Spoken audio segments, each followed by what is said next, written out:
Crossroads is honored to have internationally known scholar Dr. Craig Evans, the distinguished New Testament scholar at Acadia Divinity College. And all month, we're going to offer you a book that I think is an essential handbook for every Christian, The Bible and You, God's Story of Love and Transformation. Dr. Evans, you're different than the normal academic I've met in that you've spoken in all these media programs. Give me a list of the programs you've been on. Well, I've been a number of times on Dateline NBC. I've been on the BBC several times, History Channel, Discovery Channel, National Geographic. I was involved in their Gospel of Judas event, major event, 6-7 years ago. And in fact, one of the Dateline programs was in response to Mel Gibson's phenomenally successful movie, The Passion of the Christ, and the Dateline program was watched by more than 25 million people in North America, which was right up there in the stratosphere. I do enjoy that aspect of media because scholars are usually very good at what they do. They're very learned, they're very scholarly, they get into all kinds of details. They they know the Greek and the Hebrew and ancient texts and archaeology and everything else. But they don't always learn how to communicate to the average person. And so they start talking, it's like, oh boy, And so I've worked hard over the years in the classroom, teaching students and so on, but also in more popular settings and involving the media, to try to keep it simple and try to make it plain. My motto is, if you can read a newspaper and understand it, then you should be able to understand what I'm saying too. Well, and let's highlight your educational background. I mean, when you say something, people listen. Give us just a synopsis. Well, as a university student, I majored in history and did a minor in philosophy. That was a good start. I went to a theological seminary for master's level work. I then returned to the university for further graduate studies and did the MA and the PhD degrees in biblical studies with an emphasis on New Testament. And then as the years unfolded, my career increasingly moved into expertise in the historical Jesus and the New Testament Gospels. Later on, I then thought, well, why not get back into school again as a student, and did a second doctorate in Europe. And, and that was really interesting, stretched me further. So that's what I do. I've visited Israel many times. I visit the digs, the excavations. I look at what the archaeologists are doing, what they find. I will be doing that in a few months also in Israel once again.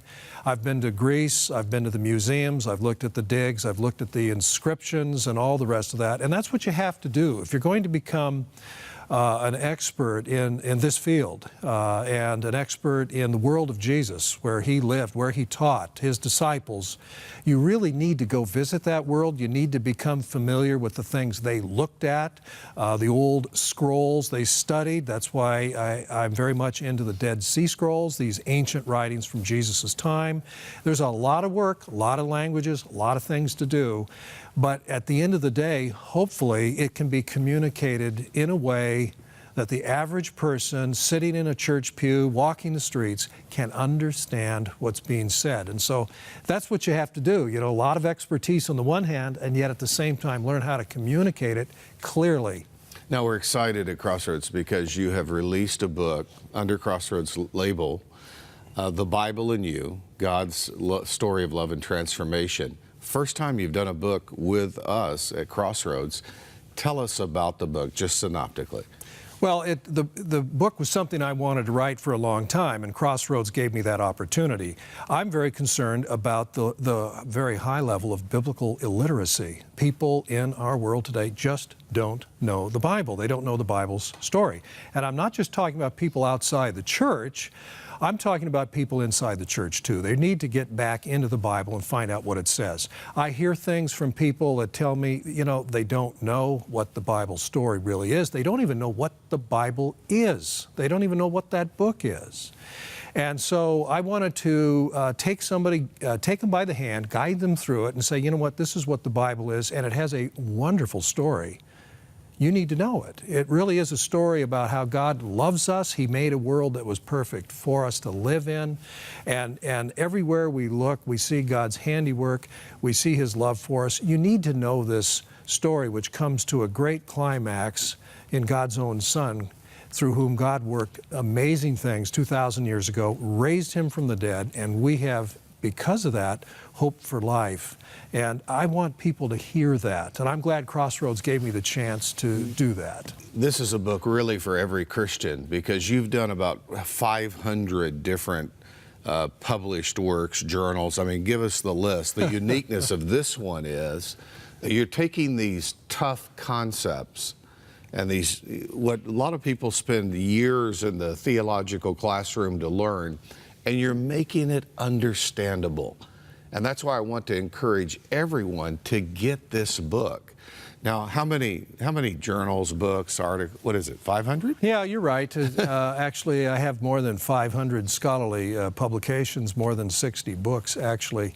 But, you know, a lot of our professorial, scholarly, academic work, I mean, what I tell people is we scholars work a long time, work on a book for 2 or 3 years, a book that will be read by dozens. And along comes a guy like Dan Brown who doesn't know anything, doesn't know the field at all, makes countless mistakes, and his book is read, the Da Vinci Code, is read by 100 million. So this is what actually got me thinking about it when Brown's book came out. We scholars who actually know the subject properly, we ought to be talking. You know, we can't just be talking to ourselves. You just can't do all this learned work and then 100 people know about it. We need to say, hey, folks, actually, this is what the Bible says. It's a great story. We want to share it with you accurately and in an interesting way so that tens of thousands, hundreds of thousands, maybe even millions will have this chance to read about the Bible and then become interested in it and then get into the Bible themselves and read it looking at it through new eyes. That's my hope. And if thousands of people start reading the Bible more intelligently because of my book, I will regard it as a huge success.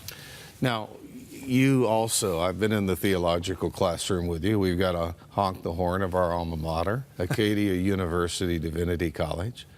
Christy and I, under your leadership, completed the doctoral program, and then you led Jeremy, my son, in his PhD program in Oxford.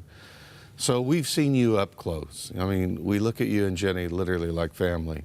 And I've watched you in the classroom just reading Greek like you're reading the English newspaper. The big question, and we're going to unpack some tough questions here in these sessions together, but people say we don't have the original manuscripts of the Bible, and yet we have a bound book with 66 books, Bible books.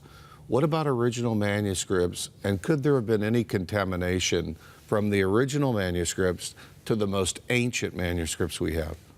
Well, that's a very good question, and it's called textual criticism. That's the technical term, and thanks to some books in recent years that have been published, it's become an item of hot debate. What a lot of people don't realize is that we have almost never do we have an original manuscript. When Julius Caesar, for example, wrote in the 1st century BC, he wrote a lot of things. What we have is books, but we don't have the originals. The originals get lost, they fall apart, they decompose, they disappear. That happens for all books written in antiquity. Well, the Bible is no exception. And so the oldest parts of the Bible, in what we call the Old Testament, they were written, some of them more than 3,000 years ago. Well, those originals are gone. The New Testament writings, they were written in the 1st century AD. Well, those originals are gone. So what we have are very old copies. So that's the real question. How good are our oldest copies? Well, what about Caesar? I use that example. Oldest copy that we have of his original, the oldest copy is like 1,000 years removed from when he wrote it. Right. Well, what about the New Testament? What are our oldest copies? Well, we have fragments and pieces that are within 100 years of when the originals were written. But we don't just have a few copies. Caesar, 8, 9 copies, that's it. We have thousands for the New Testament. We have 5,800 handwritten manuscripts prior to the invention of Gutenberg's press and the printing press. And so we have old manuscripts. They are good manuscripts. They're well preserved. There is no reason to have any lack of confidence, no reason at all to think, oh, well, who knows what Paul originally wrote when he wrote his letters? Who knows what Matthew originally wrote when he wrote his gospel? No reason for that kind of skepticism. We would have the text virtually 100% today what it was when it was originally written. Okay, in just our final minute or so, the number of ancient manuscripts of the Bible compared to literature recognizable, Homer's Iliad or whatever, you can't even compare. Oh no, it's typically other ancient writings where scholars have confidence. Oh yes, this is what Homer wrote. Yes, this is what Caesar wrote, or Herodotus, or any of these other ancient writers. Very confident, and usually we have fewer than 10 manuscripts. And most people don't know that. Your book is going to give them the information, right? That's right. And why is it centered? That's the basis of the book, correct? The Bible and its trustworthiness. That's right. That's right at the core of it, because why be concerned about the Bible and its message if we can't trust it, if we don't actually know that this is what was originally written? Or if we'd have no confidence that what the original writers are talking about is the truth. Well, I have every confidence that the original writers knew what they were talking about, spoke truthfully, and by the way, a lot of that can be verified through archaeology, which is something we'll explore on another time. And these manuscripts have been copied carefully, and we have so many of them we can compare. And where mistakes occur, we can see it, and we can recover the original text. That's why I have huge confidence in the Bible, and that's why I wrote this book and want people to read it and see the Bible through new eyes.